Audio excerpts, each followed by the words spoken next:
ये हमें और आपको कुरान अपने नबी पर नाज़िल फरमाया, हमें और आपको कुरान अता किया। कुरान मुसलमानों की हिदायत रहनुमाई के लिए नाज़िल किया गया। अब जरा सोचे, आज दुनिया का इंसान सिर्फ दुनिया कमाने के लिए तालीम हासिल कर रहा है, लेकिन कुरान के तालीम से दूर है, कुरान की तालीम से दूर है, अपने घरों में कुरान की तिलावत नहीं करते। आज सुनो, आज चाहे जितनी भी सैलरी कमा ली चाहे इंग्लिश पढ़ने के बाद, पढ़ाने के बाद, लेकिन मैं आपको बता दूं, और जो कुरान के मुताबिक कहा गया कि दुनिया में सबसे ज्यादा पढ़े जाने वाली किताब कुरान है, वो कुरान क्यों है? उसकी वजह यह है, सबसे पहली वजह कि इसे नाज़िल करने वाला परवरदिगार आलम है, और दूसरी वजह आप इंग्लिश पढ़ ले कोई सवाब ना मिलने वाला, फलसफे की किताब पढ़े सवाब ना मिलेगा आपको। आप जो भी दुनियावी तालीम हासिल करें सवाब नहीं मिलता, लेकिन अल्लाह तबारक व तआला कुरान के एक हर्फ पढ़ने पर 10 नेकी आता है। आमीन बेशक। बड़े मुशरिक अल्लाह सल्लल्लाहु शुक्रिया मौलाना मोहम्मद बारिक वसल्लम सल्लल्लाहु अलैहि वसल्लम या रसूलुल्लाह सल्लल्लाहु अलैहि वसल्लम। अजीज़ान मिल्लत इस्लाम, अब देखें 1400 साल पहले मेरे आका करीम पर अल्लाह ने कुरान नाज़िल फरमाया। गारे हिरा में मेरे आका है, और कुरान का सबसे पहली जिसे अल्लाह ने जिस आयत को नाज़िल फरमाया वो आयत है इक़रा बिस्मि रब्बिकल लज़ी खलक़, यानी पढ़ो अपने रब के नाम से। अब हज़रत जिब्रील आ रहे हैं, जरा जुमले पर गौर करो। मेरे आका के पास आए, कहा पढ़ो इक़रा, मेरे आका पढ़ नहीं रहे, कहा पढ़ो इक़रा, मेरे आका नहीं पढ़ रहे हैं। फिर हज़रत जिब्रील अल्लाह के बारगाह में अरीज़ा पेश करते हैं, कहते हैं परवरदिगार आलम तेरा महबूब पढ़ता नहीं है, तब अल्लाह इरशाद फरमाता है जाओ मेरे रब बिस्मि रब्बिकल लज़ी खलक़, यानी पढ़ो अल्लाह के नाम से, पढ़ो अल्लाह के नाम से। अजीज़ान मिल्लत इस्लाम, तो ये वो कुरान है कि 1400 साल पहले जिसे पाक परवरदिगार आलम ने मुसलमानों की रहनुमाई के लिए आका करीम सल्लल्लाहु अलैहि वसल्लम को नाज़िल फरमाया। और हर गुजरते हुए जमाने में कुरान के मुखालिफ पैदा होते रहे, कुरान को मिटाने वाले पैदा होते रहे।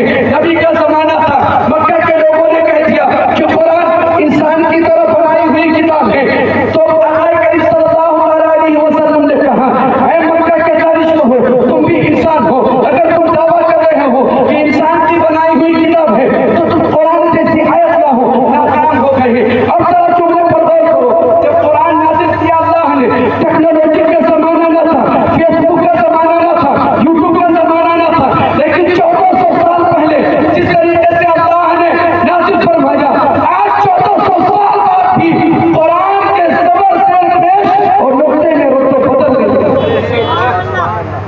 उसकी वजह है, और तसव्वुर में ख़यालात में सवाल किया जाए कि ए कुरान बता,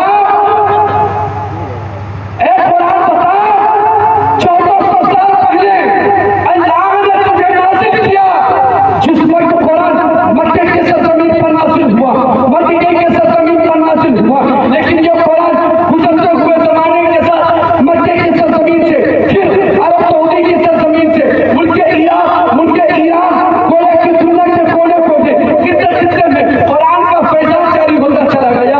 और तसव्वुर ख़यालात में ये सवाल आता है कि कुरान बता, आखिर पूरी दुनिया में तू पैदा किस तरीके, टेक्नोलॉजी का जमाना न था, फेसबुक का जमाना न था, ए कुरान बता कि तेरी ये रहमतें, ये बरकतें कैसे हासिल होती हैं?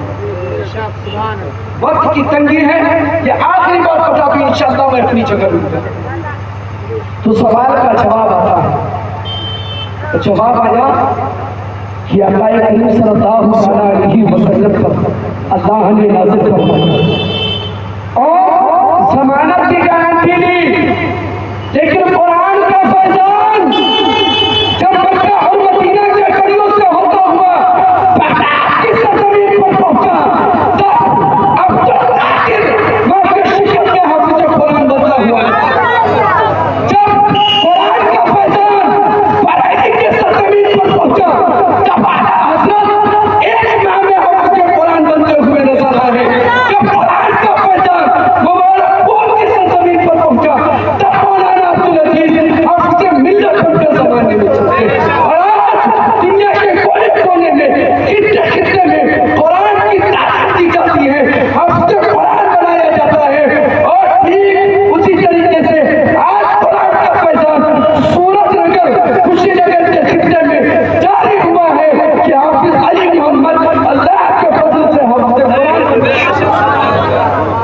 जिसाने मिल्लत इस्लामिया, तो जरूरत है इस बात की कि हमें और आपको अपने बच्चों को कुरान की तालीम देनी चाहिए और जरूर से जरूर कुरान की तालीम दे। और यह आखिरी अहम बात, आज बेटा डॉक्टर बने, इंजीनियर बने, प्रोफेसर बने, यूनिवर्सिटी में पढ़े, आप यूनिवर्सिटी वालों से जाकर पूछ ले, आप कॉलेज में जाकर पूछ ले, मैं अपने बेटे को डॉक्टर बनाऊंगा, क्या मेरा बेटा इस बात की जमानत है कि डॉक्टर बनने के बाद शराब नहीं पिए? जज़ाकल्लाह। क्या मेरा बेटा इंजीनियर बनने के बाद गुनाह नहीं करेगा? कहने नहीं, इस बात की कोई गारंटी नहीं। लेकिन जब आप मदारिस इस्लामिया में जाते हैं, अपने बच्चों को सुपुर्द करते हैं और जब आप कहते हैं कि अगर मैं इसे दीन की तालीम दूं, इसका मुस्तफा घोल कर पिलाऊं और इसे हाफिज़ कुरान बनाऊं, तो क्या मेरा बेटा शराब पिएगा? क्या मेरा बेटा गुनाह करेगा? तब दारुल उलूम से सजाएं आती हैं कि अगर तेरा बच्चा दीन के राह पर चला, अल्लाह का फजल हुआ, हाफिज़ कुरान बनेगा, तो शराब नोशी से दूर। बस इसी चंद जुमलों पर मैं